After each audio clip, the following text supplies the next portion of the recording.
My name is Paul Shelley, welcome to the AstroHistorian, and welcome to the lore tours of IAE 2952. Join me on the floor for your tour. It's Origin Jumpworks Day here on the floor of IAE. Today we'll go over a brief history of Origin as a manufacturer before talking about the lore of the ships on the floor. Remember, if you like this video, be sure to hit the subscribe button, as we'll be doing a video for every manufacturer during IAE. With that being said, let's learn about the luxury ship makers from Terra. Origin started life not as a ship manufacturer, but as an engine one. Founded on Earth in Cologne, Germany, sometime around 2750, towards the end of the Meso era, they mainly made fusion engines for the UAE military and the most ostentatious RSI and Aegis Dynamics star yachts. However, as the need for personal transport ships grew, the company began to make ships of their own. By 2760, they were making a top 5 selling mid-scale composite transport, and by 2810, their luxury ships were competing neck and neck with the companies they used to supply. The company grew exponentially, with their first foray into budget single-seater luxury craft being the 200 and 300 series ships in 2899, of which the 300 series has held the title of the second most used ship in the market ever since. They firmly rooted themselves on Earth, going so far as to proudly proclaim that every part of their 600 series of ships was made on Earth. However, that all changed in 2913, when the current president of the company declared that Terra was the new cultural capital of the UAE and made the then unpopular decision to move to New Austin on Terra, formerly known as the corporate headquarters of Omega Foods.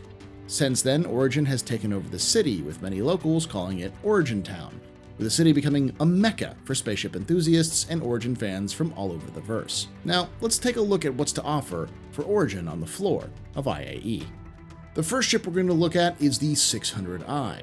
This was previously a rugged cargo hauler in the mid-29th century, with Origin taking advantage of the cargo crisis. It did very well in that role, with many 600i's being purchased second-hand to convert into a number of different roles. However, in the 2940s, Origin reevaluated the ship and decided to do a complete overhaul from the ground up. Keeping the interior mostly the same, they entirely gutted the ship, creating what Origin calls the 600i. This has created a somewhat budget touring and exploration ship. The new 600 is a beast of a vessel, with several size 5 weapon hardpoints, 2 defensive turrets, several shield generators, and plenty of space for both crew and passengers alike. The next ship Origin tackled was the 890 Jump. By 2852, Origin had made a name for itself in luxury personal transport, but they lacked any large yacht or flagship of their fleet. So CEO Kane Yolson made a public announcement to build just that. At the time, most high-end large yachts were expensive conversions of haulers or military ships, so Origin was set on building the first truly mass-produced super yacht. There was only one problem though. There was no such ship in development. Ship manufacturers tend to not announce a ship until they're ready for release, so this was a case of a ship being created from scratch with the eyes of the public bearing down on every detail. The company made an eccentric choice, hiring industrial designer Hadrian Wells instead of a traditional ship designer. Wells demanded the ship look as much at home on the sea as in space, which caused the ship to look very different from the traditional designs of the time. This process being very public meant that the press and competitors were ruthless, claiming the ship was never coming out or had failed in secret.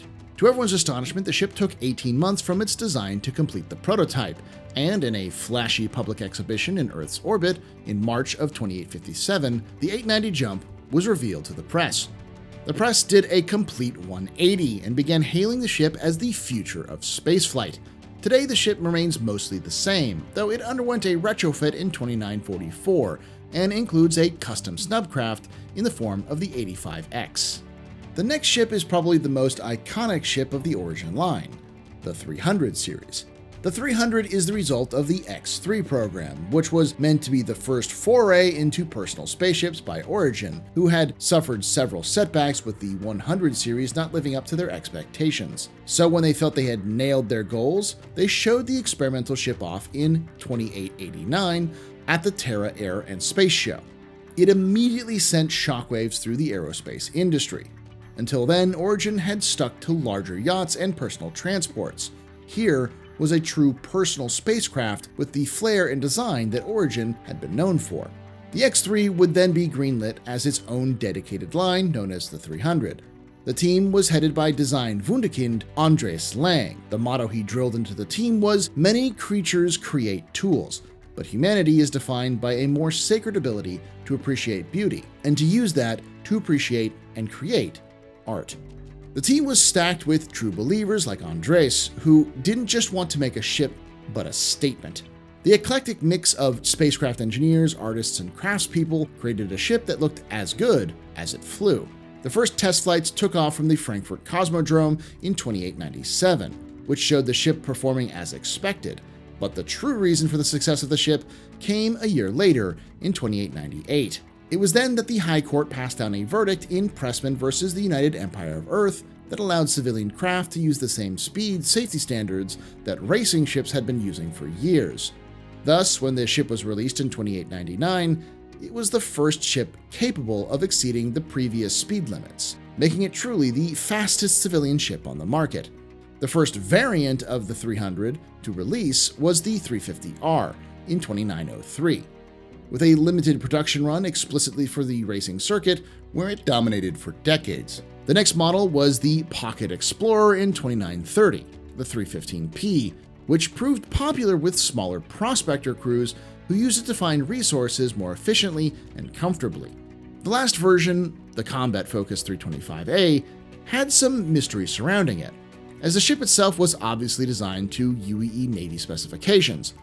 Rumors swirled around the ship as the design indicated that it had been developed 10 years before the release in 2940, indicating that it might have been commissioned by the UEE, but with no understanding as to why. The next products of Origin we're going to look at were the ships specifically designed to replace the 350R, the M50, and the 85X. In 2915, reorganization and optimization of production of 300Is and their variants led to an entire factory being freed up. Origin decided to use the extra space to build a ship to win the next Murray Cup. Two teams were formed to design and build their own versions of that ship.